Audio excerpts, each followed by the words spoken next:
أما بعد فأعوذ بالله من الشيطان الرجيم بسم الله الرحمن الرحيم. معنى درس قرآن کے سلسلے میں الحمدللہ ہمارا سلسلہ جاری و ساری ہے. آج کا موضوع تقویٰ کیا ہے. قرآن مجید فرقان حمید ارشاد باری تعالیٰ ہوا الا ان اولیاء اللہ لا خوف علیہم ولا هم يحزنون الذین آمنوا وكانوا يتقون. صدق اللہ مولانا العظیم وبلغنا رسوله النبي الكريم ونحن على ذلك لمن الشاهدين والشاكرين والحمد لله رب العالمين. رب کریم فرماتا ہے الا ان اولیاء اللہ لا خوف علیہم ولا هم يحزنون. خبردار، بے شک اللہ کے ولیوں کو نہ کچھ خوف ہے نہ کچھ غم. الذین آمنوا وکانوا یتقون. بے شک وہ ایمان لائے اور انہوں نے تقویٰ اختیار کیا. اللہ تعالیٰ کے نیک بندوں کو اتنا بڑا مقام یہ اس وجہ سے ملا کہ وہ ایمان لائے اور ایمان لانے کے بعد انہوں نے تقویٰ اختیار کیا. تقویٰ کیا ہے؟ تقویٰ کسے کہتے ہیں؟ عزیزان گرامی، ایک چیز حرام ہے اور ایک چیز نہ حلال ہے نہ حرام ہے، بالکل درمیان کی چیز جسے شبہ کی چیز کہا جاتا ہے. اللہ والے اس قدر اپنے رب سے ڈرتے ہیں کہ وہ شبہ کی چیز سے بھی بچتے ہیں. اور یاد رکھیے گا یہ جو تقویٰ ہے اللہ تعالیٰ کے نیک بندوں میں اس قدر ہوتا ہے کہ ہر لمحے وہ اللہ تبارک و تعالیٰ سے ڈرتے رہتے ہیں. ہمارے امام اعظم امام ابو حنیفہ رحمۃ اللہ تعالی جن کو اس مہینے سے نسبت ماہ شعبان میں ان کا وصال ہوا. امام اعظم ابو حنیفہ کپڑے کی تجارت کیا کرتے تھے اور کپڑے کی جب آپ تجارت کرتے تھے تو تھوڑی دیر صبح آپ دکان پر جاتے اور شام کے وقت حساب کتاب لینے کے لیے آپ دکان پر تشریف لے جاتے. پورا دن ملازم ہوتا اور ملازم جو ہے وہ دکان سنبھالتا. امام اعظم ابو حنیفہ اپنے شاگردوں کو درس حدیث دیا کرتے. ایک دن امام اعظم صبح کے وقت آئے اور آپ نے کپڑے کی دکان پہ دیکھا اور سارے تھانوں کو الگ الگ کیا. اس میں سے ایک جو تھان تھا وہ نقص والا تھا، اس میں داغ لگا ہوا تھا. امام اعظم نے ملازم کو بلا کر کہا بیٹا یہ جو نقص والا تھان ہے اسے مت بیچنا، اس کو الگ رکھ دو اور جتنے بھی باقی اچھے تھان ہیں انہیں فروخت کر دینا. امام اعظم جب رات دکان پر تشریف لائے اور آپ نے تھان کو دیکھا تو وہ نقص والا تھان نظر نہیں آیا. امام اعظم نے کافی تلاش کیا لیکن وہ نقص والا تھان جو ہے وہ نظر نہیں آیا. آپ نے ملازم کو بلایا بیٹا ادھر آؤ، وہ نقص والا جو تھان تھا وہ کہاں چلا گیا؟ وہ ملازم یہ سن کر سر پر ہاتھ رکھ کے کہنے لگا حضور مجھے یاد نہ رہا، میں نے جو ہے غلطی سے بھول سے اس نقص والے تھان کو بیچ دیا. امام اعظم ابو حنیفہ پوچھنے لگے بیٹا کس دام میں بیچا؟ وہی دام میں بیچا جس دام میں اچھے تھان بیچے جاتے. وہ کہنے لگا ہاں حضور میں نے اسی داموں میں بیچ دیا کہ جس دام میں اچھے دھان بیچے جاتے ہیں۔ عزیزان گرامی، آگے کی بات تو میں بعد میں کروں گا۔ اگر ہمارے آپ کے جیسا کوئی ہوتا، ملازم کو بڑی شاباشی دیتا، تو نے بڑا جو ہے زبردست کام کیا، تو ایسا ملازم ہے کہ جو مجھے کروڑ پتی بنائے گا، تو نے زبردست کام کیا، کیا آدمی کو بنایا۔ اور پھر ہم ایسے کام کر کے بڑے خوش ہوتے کہ دیکھا کیسا چونا لگایا، دیکھا نہیں تم نے میری ٹیکنیک، ایسا کر کے مسلمان کو دھوکہ دے کر اندر اندر خوش ہوتے۔ امام اعظم نے بڑے افسوس کا اظہار کیا اور کہا ایسا نہیں کرنا چاہیے تھا۔ وہ کہتا حضور میں بھول گیا، اب طریقہ کیا ہے؟ یہ بھی طریقہ ہو سکتا ہے کہ وہ دھان 50 یا 100 روپے کا ہوگا، اب وہ دن بھر کی جتنی کمائی تھی اس میں سے اس دھان کی رقم نکال کر آدمی اللہ کی راہ میں صدقہ کر، تاکہ جو دھان لے گیا اس کو ثواب پہنچ جائے، کیونکہ اب وہ ملے گا تو نہیں۔ لیکن امام اعظم ابو حنیفہ رحمت اللہ تعالی نے آپ کا تقوی اور پرہیزگاری دیکھیے۔ امام اعظم نے اس صبح سے لے کر شام تک جتنی بھی آپ نے جو ہے وہ کام کیا تھا، وہ دن بھر کی کمائی امام اعظم نے اللہ کی راہ میں صدقہ کر دی، ساری کمائی کو۔ وجہ کیا تھی؟ کہنے لگے مجھے کیا پتا کہ اس میں سے کون سا ایسا نوٹ ہوگا جو کہ اس شخص کا ہوگا، اور وہ اگر میں نے استعمال کر لیا تو نہ جانے کوئی میرے اوپر وبال نہ آئے۔ یعنی ایسا تقوی اور ایسی امام اعظم کی پرہیزگاری کہ وہ حلال کو تو اپناتے، حرام سے بچتے، لیکن جو شبہ کی چیز ہوتی ہے جس میں شک پایا جاتا ہے اس سے بھی جو ہے وہ بچا کرتے۔ امام اعظم ابو حنیفہ کی عادت تھی کہ آپ لوگوں کو قرضے دیا کرتے، کوئی بھی مانگنے آتا، کافر ہوتا، مسلمان ہوتا، آپ اسے قرض دے دیا کرتے۔ امام اعظم ابو حنیفہ رحمت اللہ علیہ کے محلے میں ایک شخص کا انتقال ہو گیا، گھر والوں نے کہا حضور نماز جنازہ آپ نے پڑھانی ہے۔ امام اعظم ابو حنیفہ نماز جنازہ پڑھانے کے لیے تشریف لے گئے۔ اب آپ جانتے ہیں کہ نماز جنازہ میں جب لوگ جمع ہوتے ہیں تو تھوڑی دیر لگتی ہے، پھر سارے جب جمع ہو جاتے ہیں پھر نماز جنازہ شروع ہو جاتی ہے۔ اب دن کا وقت تھا، سخت دھوپ، امام اعظم ابو حنیفہ سخت دھوپ کے اندر کھڑے انتظار میں جنازے کے، اور جو جنازے کے اہل خانہ تھے وہ قریب ہی ایک مکان، اس کی دیوار کے سائے میں کھڑے تاکہ دھوپ سے محفوظ رہے۔ اب گھر والوں نے دیکھا کہ امام صاحب دھوپ میں کھڑے ہیں، گھر والوں نے کہا حضور آپ بھی اس مکان کی دیوار کے سائے میں آ جائیے، دھوپ میں کیوں کھڑے ہیں؟ امام اعظم نے ٹال بٹول سے کام لیا کہ ٹھیک ہے ابھی جنازہ کھڑا ہو جائے گا، ابھی جو ہے وہ فوراً کام ہو جائے گا، میں نہیں آ سکتا۔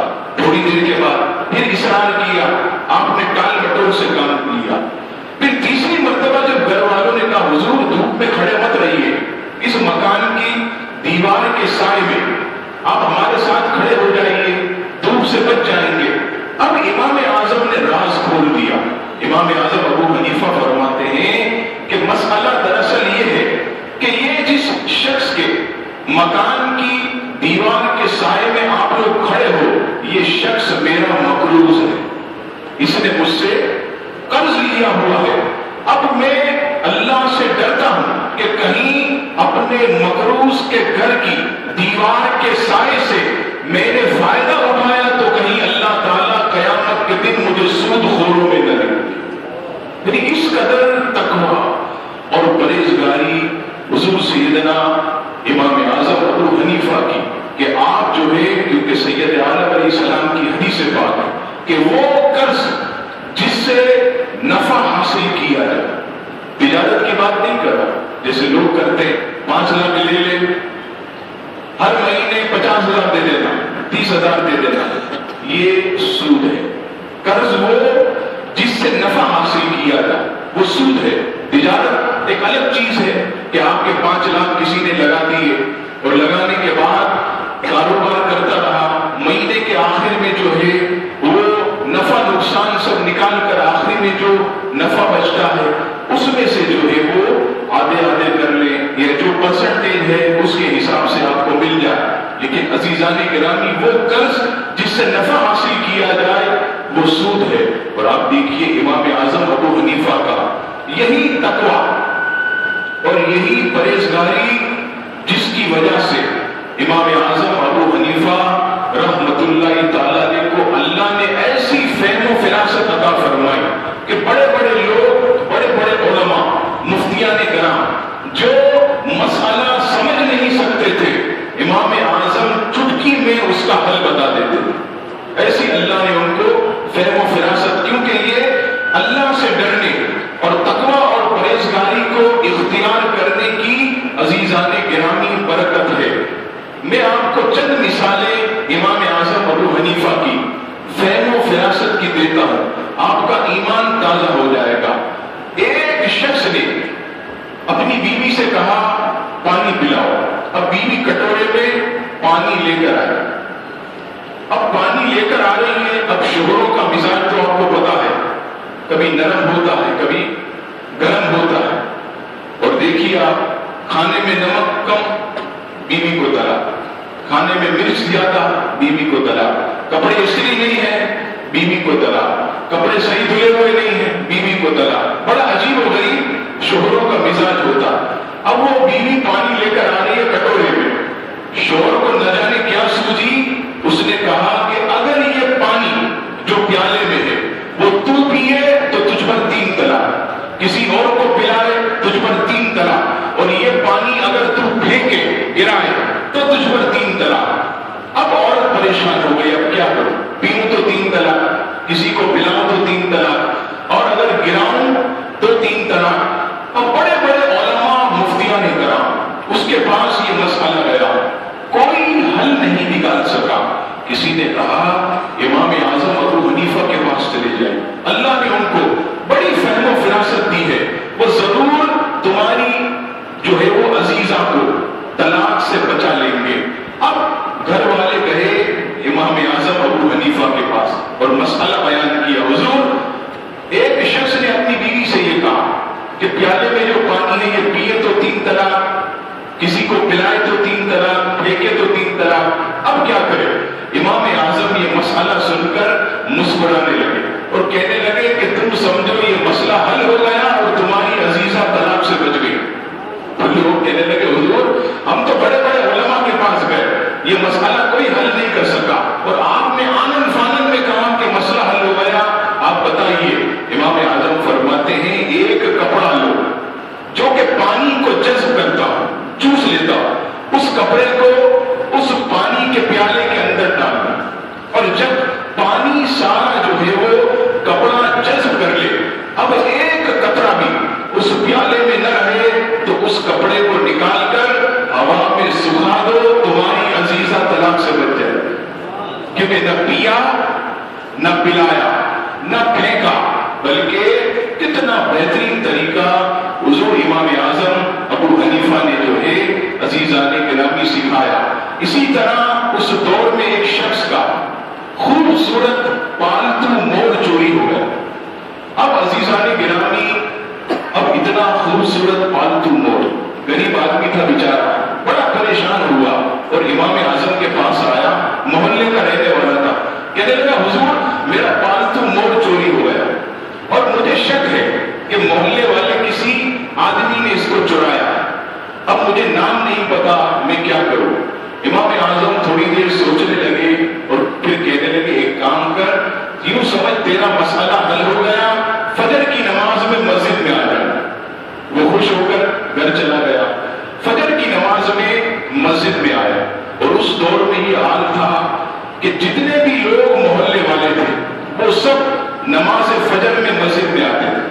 آج کل کی طرح نہیں کہ ایسا لگے فجر میں کہ جیسے قبرستان کے اندر یہ مسجد ہے، 10 آدمی 15 آدمی قبرستان کے اندر مسجد بنی ہوئی، ساری قبریں آپ دیکھیں فجر میں کبھی نکلے ایسا لگے گا جیسے قبرستان میں گھوم رہے، سب مردہ مرے پڑے، جیسے کوئی نماز کی فکر نہیں. اور جیسے اسکول شروع ہوگا، او ہو 10 ادھر سے 15 ادھر سے، یعنی کیا مطلب کہ آدمی کو نماز سے محبت نہیں ہے، رب سے نہیں ہے، بچے کے مستقبل سے محبت ہے کہ ایسے انگلیاں مسلتے ہوئے بچے کو اٹھا کر لا رہے ہوتے ہیں، کوئی یوں جا رہا ہے، کوئی یوں جا رہا ہے، اسکوٹر چلنے کے لیے پھر بھی بھاگ رہا ہے، لیکن نماز کے لیے آدمی نہیں آتا۔ یہ عزیزان گرامی ہم مسلمانوں کی جو ہے وہ بہت بڑی خرابی، لیکن اس دور میں ہر آدمی محلے کا چور چکارا بھی مسجد میں نماز کے لیے آتا تھا۔ اور امام اعظم کے دور میں اس قدر علم پھیلا ہوا تھا کہ کوفے کے ہر گھر کے اندر ایک عالم دین ہوا کرتا، ہر گھر کے اندر ایک عالم دین۔ اتنا امام اعظم نے جو ہے وہ علم کی خدمت کی۔ اب فجر کی نماز میں سب آ گئے، پوری مسجد بھری ہے، سارے محلے والے فجر کی نماز میں آ گئے۔ امام اعظم نے 2 رکعت فرض پڑھا۔ فرض پڑھانے کے بعد آپ نے دعا نہیں مانگی، بلکہ اس طرح کھڑے ہو گئے جیسے میں کھڑا ہوں۔ وہ کھڑے ہو کر کہنے لگے، محلے والوں کتنے افسوس کی بات ہے کہ لوگ اپنے پڑوسی کا موڑ چوری کرتے ہیں۔ اب دیکھیے وہ ٹیکنیک کیسی پکڑنے کی۔ فرماتے کتنے افسوس کی بات ہے کہ لوگ اپنے پڑوسی کا پالتو موڑ چوری کرتے ہیں اور اس موڑ کا پر اپنے سر میں لگا کے آتے ہیں۔ اب سارے نمازی بیٹھے ہیں، ایک نے جو ہے ہاتھ اٹھا کر اپنے سر پر پھیرنے لگا۔ امام اعظم کہتے پکڑ لو وہ اسی کے پاس، اور اسی کے گھر سے جو ہے عزیزان گرامی موڑ برآمد ہوا۔ امام اعظم ابو حنیفہ کو اللہ تعالیٰ نے ایسی فہم و فراست عطا فرمائی تھی کہ لوگ اس مقام تک نہیں پہنچ سکتے تھے جہاں امام اعظم کی فہم و فراست پہنچتی تھی۔ یہ کیا تھا؟ یہ سب جو ہے الذین آمنوا وکانوا یتقون، کہ جنہوں نے تقوی اختیار کیا اور ایمان لائے، یہ سب عزیزان گرامی اسی چیز کی برکت۔ آپ نے روایت میں پڑھا ہوا کہ جو شخص کعبۃ اللہ شریف جائے اور کعبے پر پہلی نظر پڑے اور جو بھی دعا کرے اللہ تعالیٰ اس کی دعا کو قبول فرماتا ہے۔ یہ روایت میں موجود ہے۔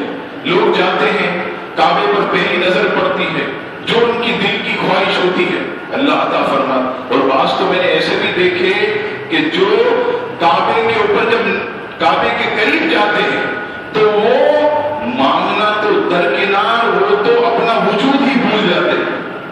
ان کو تو یقین ہی نہیں آتا کہ میرے جیسا گناہگار اللہ تعالیٰ کے اتنے عظیم در کے ساتھ وہ اپنے آپ کو ایسے دیکھ رہا ہوتا، کہیں میں خواب تو نہیں دیکھ رہا، حقیقت میں اس دربار میں آ گیا، میں ایک ناپاک قطرے سے پیدا ہونے والا اتنی شاندار اللہ تبارک و تعالیٰ کے گھر میں، تو لوگ جو ہے بعض اوقات تو عقیدت کی دھن میں تمنا ہی بھول جاتے ہیں۔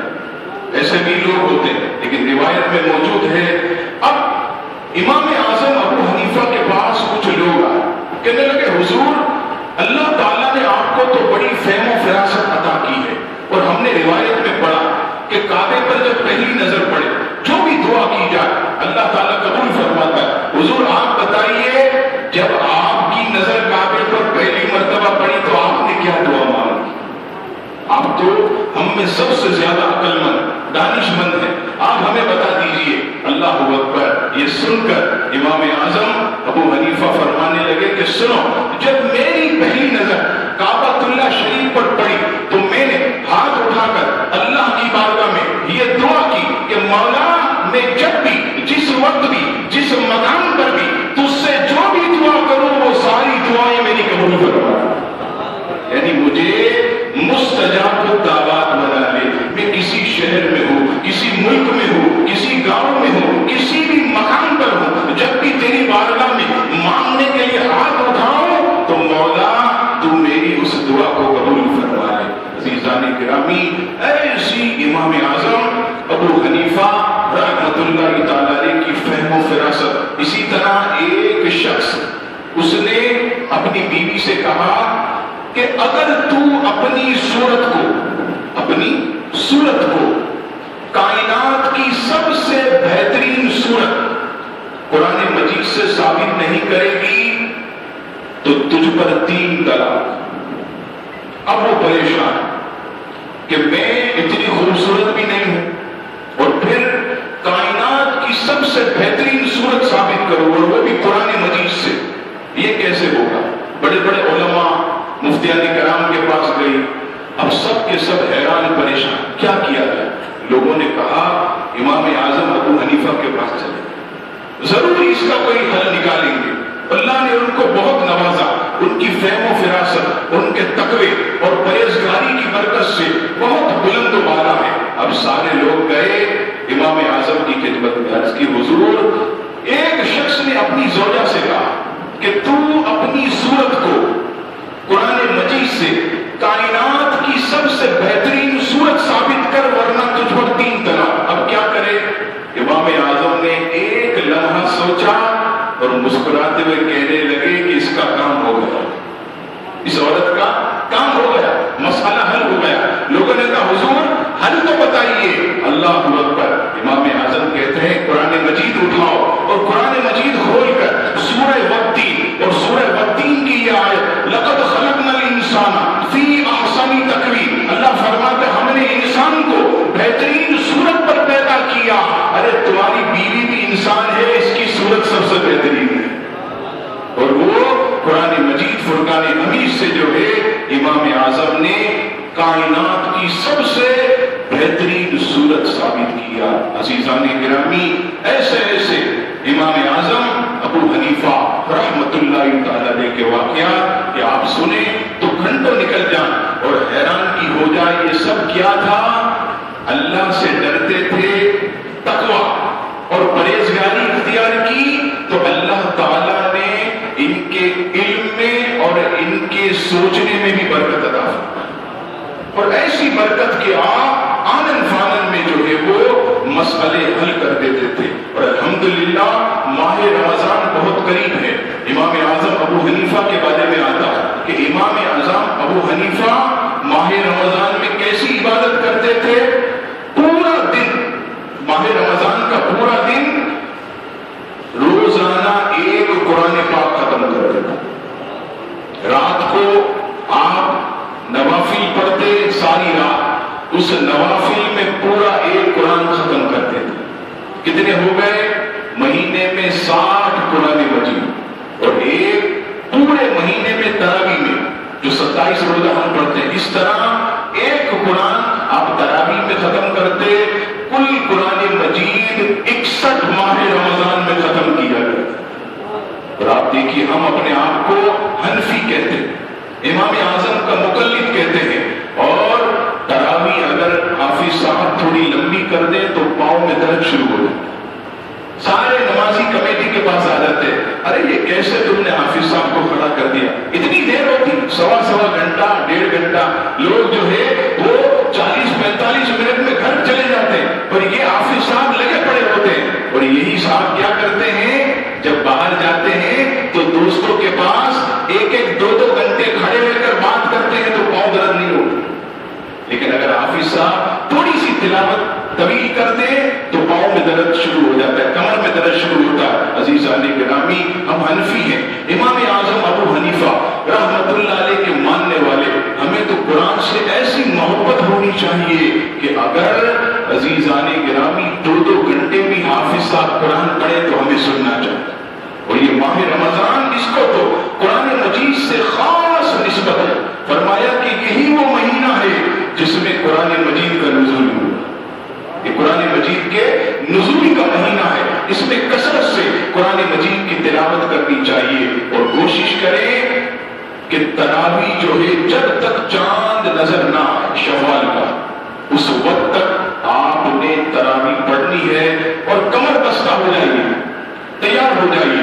حضرت عائشہ صدیقہ فرماتی ہیں کہ جب شعبان کی آخری رات آتی تو نبی پاک علیہ السلام اپنے بستر کو لپیٹ کر رکھ دیتے اور کہتے عائشہ ابھی اللہ کا مہمان ماہ رمضان آنے والا ہے، اب سونا نہیں ہے، اب صرف اور صرف اللہ کی عبادت کرنی ہے۔ میں یہ نہیں کہتا کہ آپ جو ہے ساری رات عبادت کیجیے، آپ کام کاج پہ بھی جاتے ہیں، آپ نوکریاں بھی کرتے ہیں، بزنس بھی کرتے ہیں، سب کریں، لیکن ان چیزوں کو تھوڑا کم کر کے اللہ کی عبادت میں وقت گزاریں۔ دیکھیں سیزن کا مہینہ آتا ہے، آپ نے دیکھا کاروباری کمپنی والے آفس والے رات 2 بجے گھر آتے ہیں، بھائی پوچھے 2 بجے گھر آتے، بولے سیزن ہے، کمانے کا وقت ہے۔ عزیزان گرامی، یہ ماہ رمضان نیکیوں کا سیزن ہے، اور ہمیں کیا پتا کہ آئندہ سال زندہ ہوگا یا نہیں، کسی کو نہیں پتا۔ کتنے اتنے لوگ تھے جو گزشتہ سال یہاں پر بیٹھے ہوئے درس سن رہے تھے، آج وہ ہم میں نہیں ہے، انتقال کر گئے، ہو سکتا ہے آئندہ ہم بھی نہ ہو۔ یہ زندگی کا ہمارا آخری ماہ رمضان ہو، تو آئیے اللہ کو راضی کیجئے، ماہ رمضان کی تیاری کر لیجئے، اور جس قدر ہو سکے فرائض اور واجبات کی سختی سے پابندی کیجئے، نماز جماعت پڑھیے اور اللہ کو راضی کیجئے۔ آپ دیکھیے گا اگر آپ نے ماہ رمضان کا احترام کیا، اللہ تعالیٰ اس کے صدقے آپ کو متقی اور پرہیزگار بنائے، لعلکم تتقون، کہ تمہیں تقوی اور پرہیزگاری کی دولت جو ہے وہ نصیب ہو جائے گی۔ اور ایک پمفلٹ جو ہے ابھی تقسیم ہوگا، اس میں روزہ، تراویح اور زکوٰۃ کے مسائل مختصر لکھے ہوئے ہیں، ضرور پڑھ لیجئے گا، کیونکہ بعض لوگ پوچھتے ہیں روزہ کن چیزوں سے ٹوٹتا ہے، تراویح میں کون کون سے مسائل ہونے چاہیے، زکوٰۃ کس کس پر جو ہے وہ واجب ہے، تو یہ بھی آپ لیتے جائیے، ضرور پڑھیے۔ اللہ تعالی ہم سب کو نیک اعمال کرنے کی توفیق عطا فرمائے اور ہم سب کو متقی اور پرہیزگار بنائے۔ وما علینا الا البلاغ۔